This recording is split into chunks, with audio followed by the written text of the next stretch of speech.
there, people of YouTube land! This is the Dodo Wrestling Fan here today for Episode 4 of Dwf Rant. And Episode 4 is going to be virtual reality. It's just a virtual reality. So why do I bring this up and why do I say this? Because yes, as consumers, we are more than ready for virtual reality. Hell, we've been ready since the mid-90s with Nintendo's ill-fated Virtual Boy. It was just back in the mid-90s we didn't have the technology to, actually make the Virtual Boy any good.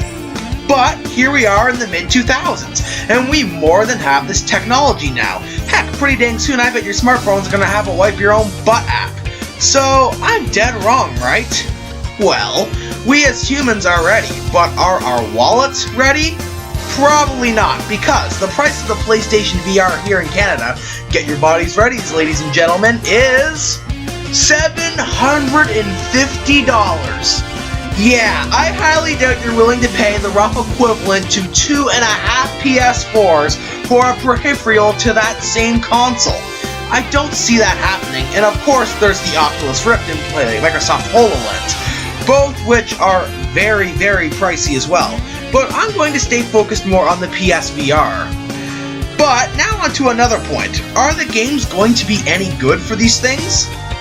No, not in my opinion. They just look like glorified tech demos. I mean, just watch the Conker Jr. trailer for the HoloLens. Now, I really don't like Conker. I do understand why so many people like him, but I just never got into the game Conker's Bad Fur Day.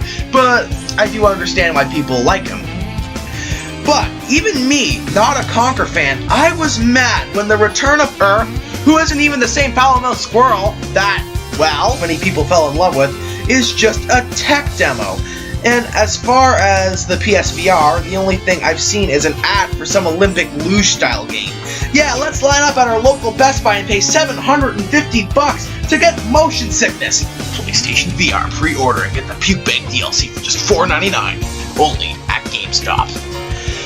Then there's the Oculus Rift, which is $700 I think, and it definitely shows the most promise, as it's compatible with your PC, which means Ocarina of Time virtual reality, Sonic Adventure virtual reality, Final Fantasy VII virtual reality with all the emulators. Sounds great, right? But here's the big gaping problem with the Oculus Rift.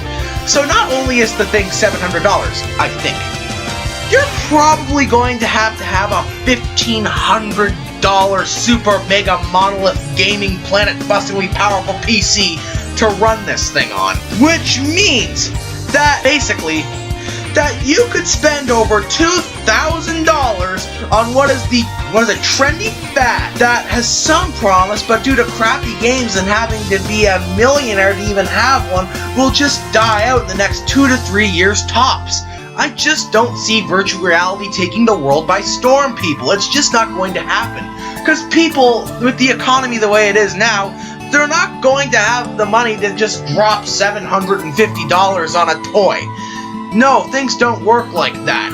So, virtual reality, I will say, is definitely a novel idea, because we live in a time where literally the graphics on like the PS4, the Xbox One are just so lifelike. So what are we going to do next? I think 4K is the next evolution in my opinion, and that's what I think they're going to be doing with the next PS5s and stuff like that. But I shouldn't be talking about those as that's so far away. But VR is a novel idea, but because no one knows what to do with it, it should just probably stay a novel idea. Because as I said, as a society, we're more than ready. Hell, we have Lightning Pharaoh as a legit Louis Vuitton model, which, on a side note, Final Fantasy XIII is a really good game, and it's a very underrated game in my opinion. And we as humans, well, albeit a very select few, go see the character Hatsune Miku perform in concert via hologram. Don't know who Hatsune Miku is? Congratulations, you're not a nerd. If you do know who she is, congratulations, you're a nerd. Give yourself a round of applause. But this is all I have to say about virtual reality. We're ready. We're definitely ready. But our bank accounts most certainly not.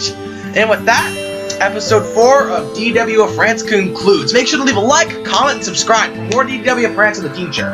As you can tell, I actually scripted this episode out, so I didn't really fumble over too many things. There's a few things that I have to edit at the end, because I did fumble a little bit, but Audacity can take care of that. So with that being said, this is the Dodo Wrestling Fan, signing out.